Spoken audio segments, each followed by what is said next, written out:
এনেকুৱা ফাংচনত নিচিনালে ভাল লাগে চলি দিয়ক ধন্যবাদ আহ্বায়ক সমিতিক ধন্যবাদ জনাইছো মোৰ নিচিনা এটা অপদাৰ্থ ইমান এটা ৰঙীন মঞ্চত এনেকে থিয় কৰাই দিয়াৰ বাবে ইমান ডাঙৰ টিভি থকা মঞ্চত মই প্ৰথম উঠিছো গতিকে কি ক'ব পাৰি কি ক'ব নোৱাৰো মই একো নাজানো ধন্যবাদ জনাইছো আহ্বায়ক সমিতিক আৰু প্ৰেক্ষাগৃহত উপস্থিত হোৱা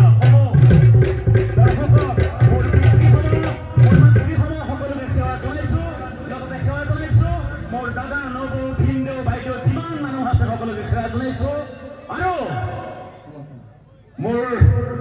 অতি মৰমৰ অতি স্নেহৰ মোৰ বন্ধুবৰ্গক ধন্যবাদ জনাইছো আৰু যিসকলে আজিৰ এই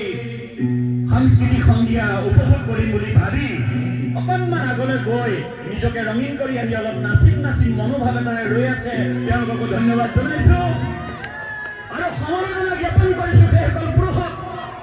যিসকল পুৰুষক তেওঁলোকৰ পৰিবাৰে কৈছে যে হেৰি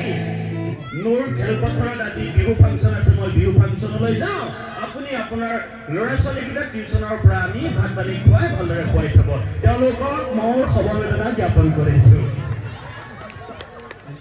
আৰু আমাৰ বিশেষকৈ নবৌ বাইদেউ বিশেষকৈ চেল্ফি আৰু এইটো কি আছিলে ৰিল বনাবৰ কাৰণে নহয় ৰিল বনাব ৰাতিপুৱাৰ পৰা আৰম্ভ হয় এই চাওক আজি মই অকণমান সোনকালে উঠিলো কাৰণটো জানেনে বাৰু এতিয়া নকওঁ অলপ পিছত কম পিছত কম কিন্তু নকয় তাৰপিছত লাহে লাহে তেওঁ গা পা ধুই মেলি কেনেকুৱা লাগিছে বাৰু আজি ৰঙা পুত্ৰে মুখত ধুনীয়া দেখাইছে নহয়নে বাৰু বেয়া নাপাব আপুনি ধেমালিহে কৰিছো তাৰপিছত ইয়াত অহাৰ লগে লগে ৰিলছ বনোৱা আৰম্ভ হৈ যায় কোনোবাই চাগে বনাবলৈ আৰম্ভ কৰিলে কৈছে চাগে ৰাকেশ দা আহি পোৱা নাই ক'ৰবাৰ ক'লাকে মানুহ এটা আহি পেলাই কিবা কিবি বকি আছে আমি ইয়াতে অলপ ব্যস্ত হৈ আছো কৈছে নাই বাৰু ধন্যবাদ সকলো ভালে থাকক কুশলে থাকক আমাক আশীৰ্বাদ কৰি যাব আপোনালোকৰে সন্তান আপোনালোকৰ ওচৰতে মোৰ ঘৰ ৰঙাজানত মোৰ নাম অৰুণ বৰা মোৰ নামটো এইটো কাৰণে বেছিকৈ কওঁ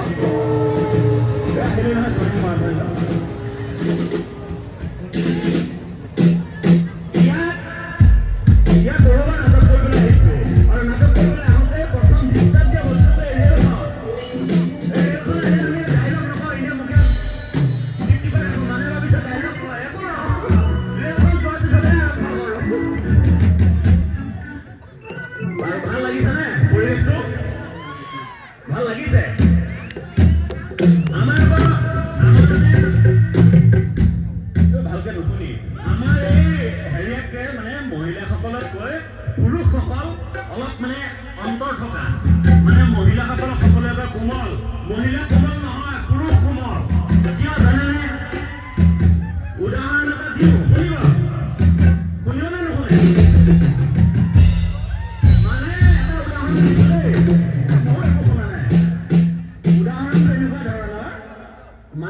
মহিলাগৰাকীৰ টোপনি গ'ল